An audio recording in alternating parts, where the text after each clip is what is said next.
ရွေးရှင်ဆက်ဆံခြင်းမှာကောင်ဆိုတဲ့လူငယ်လေးချက်ကဘာအောက်ချစ်ကကားပြက်ကြီးထဲမှာတတိလေးနေခဲ့ပါတယ်။ရင်ဆိုတဲ့ဒေတာခန့်ကောင်မလေးကလည်းသူ့ကိုချောင်းကြည့်နေတာမြင်တွေ့ရမှာပါ။ကောင်တရီရလာပြီးကားလေးကနေထွက်လာတော့ရင်ကအနောက်ကနေတတိလေးအောင်လို့ရိုက်ချပြလိုက်ပါတယ်။အဲဒီကနေဇောင်းဝင်ငန်းကကားမတော်တဆမဖြစ်ခင်ရှင်းနိုင်ရဲ့အလိုကိုပြန်လည်ရောက်ရှိသွားခဲ့ပါတယ်။ဒီရမကတော့ကောင်ဆိုတာကျောင်းမရတနာရှာဖွေသူတယောက်ဖြစ်ကြောင်းဖော်ပြပေးထားပါတယ်။သူရဲ့ရောင်းသမားကရှင်းတာဖြစ်ပြီးကင်ဆိုတဲ့ဤပညာရှင်တယောက်လည်းရှိနေပါတယ်။အဆိုပါသူတို့၃ယောက်ကိုလူနေရာကစောင့်ကြည့်နေတာတည်းထားမိလိုက်ချိန်မှာကောင်ကားနဲ့တယောက်တည်းထွက်ပြေးလာတာမြင်တွေ့ရမှာပါဒီလိုနဲ့ပဲကားချက်ချင်းအချိန်နဲ့တိုက်မိရကနေကောင်ရဲ့ကားကကြောက်ထဲကိုပြုတ်ကျသွားခဲ့တာဖြစ်ပါတယ်ကောင်တို့ကတော့သူရောက်နေတဲ့ရွာမှာမိမတွေပဲအမဲလိုက်တာကဲဆောင်တာတွေလောက်ကြပြီးယောက်ျားတွေကတော့အရင်အလုပ်တွေလုပ်နေတာကိုမြင်လိုက်ရပါတယ်ပြီးတော့လည်းဒီရွာကအပြင်လောကနဲ့လုံဝကိုအဆက်အသွယ်ပြည့်နေပြီးတော့ဤပညာနဲ့ပတ်သက်တာဘာမှမရှိပါဘူးရင်ကတော့ဒီလူမျိုးစုရဲ့ဘယင်မဆိုတာကိုလည်းသိလိုက်ရပါပြီဒါကတော့ငနေသားကောင်ကမယုံကြည်ခဲ့ပါဘူးပြီးတော့တရားလုံးကလူတွေကိုပါ cosplay လုပ်ထားတဲ့လူတွေလိုပဲထင်ပြီးတော့သွားဆဲမိခဲ့ပါတယ်စူချတဲ့အနေနဲ့ကတော့ဘယင်မရင်ကိုယ်တိုင်သူ့ကိုအချုပ်ထဲဖမ်းထည့်ပြင်လိုက်ပါတယ်အဲဒီတော့မှသာဒီလူတွေကလုံးဝအစ်စ်ဖြစ်နေကြောင်းခေါင်းလေးလက်ခံသွားခဲ့တာပါမျိုးကိုပြန်ကျင်တယ်လို့တဖောက်ဖောက်လည်းပြောနေတယ်လို့နက်ဆီယာမရန်ဟီကတော့ရင်ခွင့်ပြုမှသာရမယ်လို့ပတ်တော်ပိတ်ခဲ့ပါတယ်ခေါင်းလေးရင်ကိုတောင်းမှန်ပြီးသူကစီကိုပြန်ခေါ်တော်ပြီးဖို့ပြောခဲ့ပါတယ်ဘယင်မရင်ကလည်းတနာတက်သူဆိုတော့နောက်ဆုံးမှခွင့်ပြုပေးလိုက်ကြမြင်တွေ့ရမှာပါ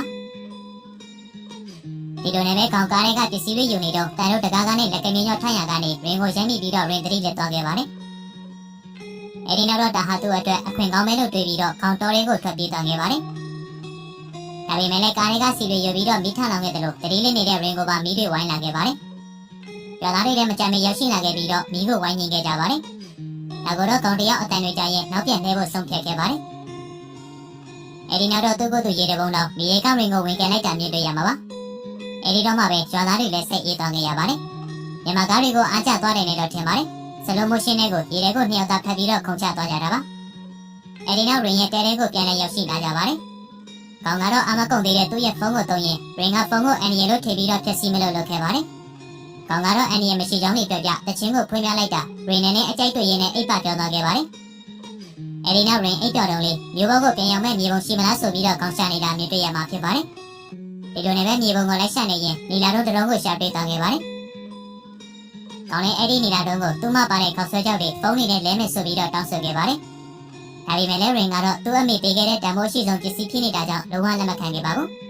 ကောင်းလဲစိတ်ပြတ်သွားပြီးတော့နောက်ဆုံးမှခိုးသွားဖို့ပဲဆုံးဖြတ်လိုက်ပါတယ်အဲဒီကနေနောက်နေ့မှာညကျရင်လေဝင်ထဲမှာကျေရီသွားကြည့်ကြမယ်ဆိုပြီးတော့ကောင်းကိုခေါ်နေတာမြင်တွေ့ရမှာပါဒီလိုလည်းပဲနှစ်ယောက်သားကျေတွေကြီးနေကြတော့စားစော်ကြီးစိတ်ရမ်းဝင်လာခဲ့တဲ့ရင်ကိုယ်တိုင်ခေါင်းရည်အင်ကြီးတွေကိုအတင်းဆွဲချတာမြင်တွေ့ရမှာလည်းဖြစ်ပါတယ်။ငနေသားလေးလမ်းဖြတ်ရင်မတရားမလုံးနဲ့နော်။ဘာညာနဲ့အဟေ့ရုံးကန်နေတာကိုလည်းမြင်တွေ့ရမှာဖြစ်ပါတယ်။တကယ်တော့ဒီရွာမှာကျေကြီးတဲ့ဆိုတာကောင်းလေးနဲ့ကောင်မလေးအတူတူအိတ်ဆက်တာကိုဆိုလိုတာဖြစ်ပါတယ်။ကောင်ကလည်းအပြူလေးဆိုတော့ရွာကိုအတင်းပြန်ပြေးတော့ခဲ့ပါတယ်။စိတ်ဆိုးသွားတဲ့စားစော်ကြီးရင်ကိုယ်တိုင်အချို့ထဲမှာထည့်ပြီးတော့သူ့ကိုလက်ဆင့်ပေးလိုက်တာမြင်တွေ့ရမှာပါ။အဲဒီနောက်အချုပ်ထဲကကောင်ကနေသူနေခဲ့တဲ့ကဘာမှာဆိုရင်တော့လူတွေကချစ်တဲ့ဆိုတာကိုနင်းတွေထဲမှာအရင်ဆုံးဖွင့်ပြောတဲ့အကြောင်းလေးရှင်းပြနေခဲ့တာပါ။ဒါပေမဲ့လည်းရင်ကတော့ငနေသားကိုအချုပ်ထဲမှာသာတညအိတ်ခိုင်းလိုက်ပါတယ်။တစ်ခါကကင်းနဲ့ရှင်နာတို့ကတော့ကောင်ကိုအသေးတန်လိုက်ရှာနေကြပြီလေဖြစ်ပါတယ်။ကင်းနာသူ့ရဲ့ဒရုန်းနဲ့လိုက်ရှာပေမဲ့တန်လိုက်ဆက်ကွင်းကြောင့်ပြတ်တောင်ပြတ်ကျသွားခဲ့ပါတယ်။သူတို့တွေစိတ်ပြက်ပြီးတော့အိတ်ပြန်လာတော့ကောင်နဲ့စာချုပ်ချိုထားတဲ့အီရန်ဆိုတဲ့အမျိုးသမီးရောက်ရှိနေခဲ့ပါပြီ။ဒီတော့လည်းသူတို့နှစ်ယောက်က15ရက်ကြာတိုင်းတွေ့ရမယ်မတွေ့ရင်တန်း60ရော်ကြီးပေးရမယ်ဆိုပြီးတော့စာချုပ်ချုပ်ထားကြတာလည်းဖြစ်ပါတယ်အခုဆိုရင်တော့ကောင်ပြောင်းနေတာ73ရက်တောင်မှရှိနေပါပြီ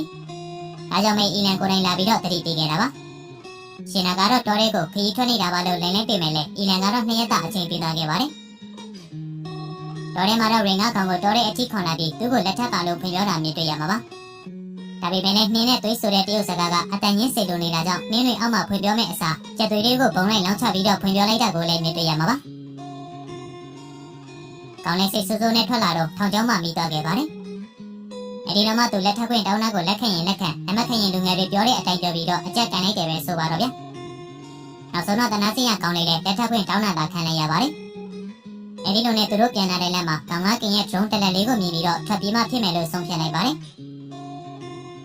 အဲဒီနောက်တော့ရွာရဲ့အကြောင်းရင်းစီကနေတရင်တွေနှိုက်ပြီးတော့ထပ်ပေါက်ဖြစ်တဲ့ကိုကြီးတစ်ခုရှိတာကိုလည်းသိသွားခဲ့ပါပြီ။ပြီးတော့နဲ့ရွာထဲမှာပါဝိုင်းတူလောင်ငန်းနဲ့ရှင်းနေတာသိတော့ရင်ကိုခေါ်သွားခိုင်းနေတာမြင်တွေ့ရမှာပါ။အဲဒီနောက်မြင်ရမှာကရင်မသိအောင်လို့ဝိုင်းစီကြီးထဲမှာအစ်စစ်တွေခတ်နေတဲ့ကောင်းပဲဖြစ်ပါတယ်။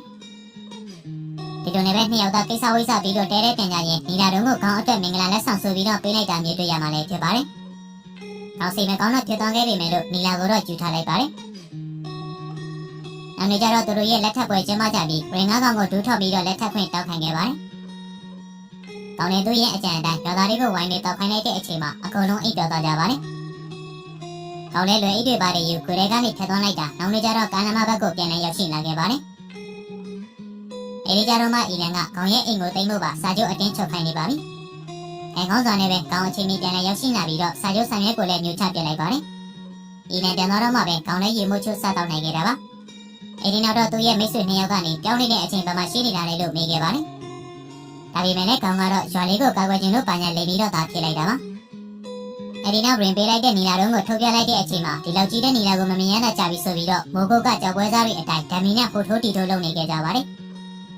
ပြီးတော့လည်းသူရောင်ကနေယူထားတဲ့မြေသားနမူနာကိုပါစစ်ဆေးခိုင်းတာမြင်တွေ့ရမှာပါ။နောက်နေ့ကျတော့သူတို့၃ယောက်သာခေါင်းရဲ့ဦးလေးဝင်ရှိနေတဲ့ဘိုးဘရိတ်ကစီတူပြဝတ်စုံနေနဲ့တွားပြီးတော့ဖျော်ပြခဲ့ကြပါတယ်။တစ်ဖက်မှာရွာသားတွေကလည်းခေါင်းပြောက်သွားတာကိုလိုက်ရှာနေကြပါပြီ။အဲဒီနောက်တော့ရင်ကိုယ်တိုင်မတော်ရသေးတဲ့ချင်းလင်ကြီးကိုမျိုးတဲ့အထိလိုက်ရှာဖို့ပါဆုံးဖြတ်လိုက်ပါတယ်။ရန်ဟီကတော့မလွတ်ချင်ပေမဲ့ရင်ကအတင်းတောင်းဆိုနေတော့ကိုအားအထိလိုက်ပို့ပြီးရန်ကုန်သားတွေကိုမယုံကြည်ဖို့တတိပေးလိုက်ပါတယ်။ရင်ကာလန်ဘက်ကိုရောက်ရှိလာချိန်မှာနာမည်ကျော် influencer ရီတန်နဲ့တွတ်ဆုံခဲ့ပါတယ်။ဒီကတော့သူ့ရဲ့တွဲဘက်တင်ဆက်မဲ့လူကိုရှာနေတာဆိုတော့ထူးခြားနေတဲ့ရင်ကိုမျက်စိကျန်သွားခဲ့တာပါ။နေရမန်နေဂျာဘသူလည်းမရောရင်ကတော့ခေါင်းကြံခဲ့တဲ့လိပ်စာကတ်ကိုပေးလိုက်ပါတယ်။ဒီလည်းဖုန်းဆက်ပေးခဲ့တယ်လို့ခေါင်းရှိနေတဲ့နေရာစိတ်ကိုလိုက်ပို့ပေးခဲ့ပါတယ်။အဲ့ဒီချိန်အထိခေါင်းကတော့ဘယ်သူမှမသိသေးပါဘူး။အဲ့ဒီနောက်တော့မယားစားစုပ်ကြီးရင်ကိုလည်းတွေ့သွားရောချော်မောနှမသွားပြီးတော့ပုံနေလိုက်ပါတယ်။ရင်နဲ့ဟိုရှာတေချာရှာနေရင်ရှာမရတဲ့အစုံရန်နမလို့လုပ်နေတဲ့အချိန်မှာငနေသားရဲ့နှာချစ်တန်ကိုမှတ်မိသွားခဲ့ပါတယ်။သူလည်းထက်ကနေနှိပ်ကြည့်လိုက်ချိန်မှာဟိုကလူပြဝတ်စုံကြမမှတ်မိလိုက်ပါဘူး။ဒီကတော့လူပြတွေဆိုတာတကယ်မဟုတ်တဲ့အကြောင်းညနေကုန်းတက်ထားတဲ့လူတွေတာဖြစ်ကြောင်းရှင်းပြတော့မှသူမြင်ခဲ့တဲ့ကောင်းဖြစ်နေမှရှင်းတဲ့သဘောပေါက်သွားခဲ့ပါတယ်။ဒီကိုကားတစ်ပြန်လှည့်ခိုင်းပြီးတော့သွားရှာပေမဲ့ခေါင်းနဲ့တငယ်ချင်းတွေကတော့ထွက်သွားခဲ့ကြပါပြီ။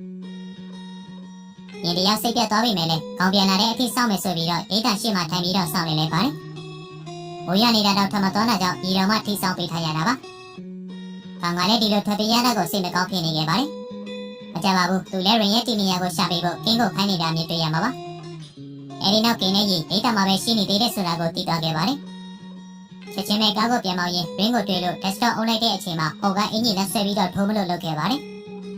ရန်ကုန်သားရဲ့တော်တွေကိုတော့မန္တလာသူလေးလေးကျွင်ရင်အင်ကိုပြန်ဖို့ပဲဆုံးဖြတ်လိုက်ပါတယ်။အဘူဘာနဲ့အင်ကိုလည်းရောက်ရှင်ဝါကိုစောင့်ကပ်ကြည့်ခဲ့တာပါ။ရာကပေးလိုက်တဲ့ဒူးလေးနဲ့လည်းချိန်ခဲ့တယ်လို့ပြည့်မဲ့တွေပါလုပ်ခဲ့သေးတာပါ။ကောင်းလေးမနေတွေချော့ရှိတဲ့ကိန်းမုန်းတွေကျွန်းလိုက်တာမန္တလာသူလည်းသူ့ရဲ့နီလာကိုတော့ပြန်တောင်းဖို့မေးသွားခဲ့ပါတယ်။ရင်ကတော့အိမ်ထဲမှာထူးဆန်းဖြစ်နေတဲ့အရာတွေကိုသာမြင်တွေ့နေကြရပါတယ်။ဒီဗီဒီယိုကိုလည်းမိတ်ဆက်ကြီးဆိုပြီးတော့ဒူးလေးနဲ့ပြည့်လို့ပြည့်ကောင်ကတော့အနေမပေးနိုင်ပါဘူးဆိုပြီးတော့သာရှင်းပြခဲ့ရပါတယ်။ဒီလိုနဲ့ပဲတနေ့ကိုတောင်းကြလိုက်တာနောက်နေ့ရှင်နာရောက်လာချိန်မှာတဲ့အိမ်လုံးကရှုပ်ပွားနေခဲ့ပါပြီ။ရှင်နာလည်းခေါက်ဆွဲစားနေတဲ့ရင်းကိုဘသူလဲဆိုပြီးတော့အတင်မိခဲ့ပါတယ်။ဒေါ်သူမကတော့ထုံးစံအတိုင်းဒေါ်သားတွေထွက်ပြီးတော့ထိုးမလို့ဆိုင်ပြင်ခဲ့ပါတယ်။ရှင်နာလည်းပြီးတော့အော်တော်မသာကောင်းလဲနိုးလာပြီးတော့ဖြစ်ကြောင်းကုန်စင်ရှင်းပြလိုက်ရတာပါ။ရှင်နာကတော့ဒီကောင်မလေးကိုဘယင်မဖြစ်နေတဲ့ဆိုတာလုံးဝမယုံပါဘူး။ဒါကြောင့်မိကောင်ကဒူလေးကိုပြပြီးတော့ရှင်းပြလိုက်ရပါတယ်။ဒီကနေ့မှကြံနေတဲ့ရင်ကတော့ဘေးကိုအပြင်မှာတွေ့တာနဲ့ပဲစကားဖွင့်ပြလို့လုပ်ခဲ့ပါတယ်။ဒါပေမဲ့လည်းတော်သူဆိုတော့မဖွင့်တတ်ဘူးဖြစ်နေတာမျိုးတွေ့ရမှာပါ။ဒီကတော့စေတနာနဲ့တကားလက်ကင်ကိုပြပေးခဲ့ပါတယ်။ဒါပေမဲ့လည်းတော်သူရဲ့လက်စအတိုင်းအားနဲ့ဆွဲချိုးမိသလိုဖြစ်သွားခဲ့ပါတယ်။ဖွင့်မရတဲ့အစုံတကားကိုအားနဲ့ကန်ပြီးတော့ဖြတ်လိုက်တော့မှပဲကောင်းလေးရှင်နာနဲ့အတန်ကြပြီးတော့ဆင်းချလာခဲ့ကြပါတယ်။ကောင်းလေးကြီးကိုအတင်းပြန်ခိုင်းခဲ့တယ်လို့ရင်ကရွာတွေကကောင်းဆောင်ဆိုတာကိုသိတယ်လို့လည်းတတိပေးခဲ့ပါတယ်။ဒီတော့ငမရတော်သူနဲ့ပါမင်းခဝေးဝေးမှနေဖို့တတိပေးပြီးအိမ်လေးကိုပြန်ဝင်သွားခဲ့ပါတယ်။နောက်ကြတော့တော်သူလေးကိုအဝယ်စားသေးတဲ့လက်ဝက်ပေးနေတော့လီယန်ဆိုင်လေးကိုဝင်ချလာခဲ့ပါတယ်။ကောင်းလေးသူ့ကိုမမြင်အောင်နိုင်ရင်အနောက်မှာပုံနေလိုက်တာမျိုးတွေ့ရမှာပါ။နောက်ထပ်ပါလေဆက်ဖြစ်မလဲဆိုတာသိကြရင်တော့အပိုင်းလေးကိုဆက်ပြီးတော့ကြည့်ပါပြောရင်စားစော့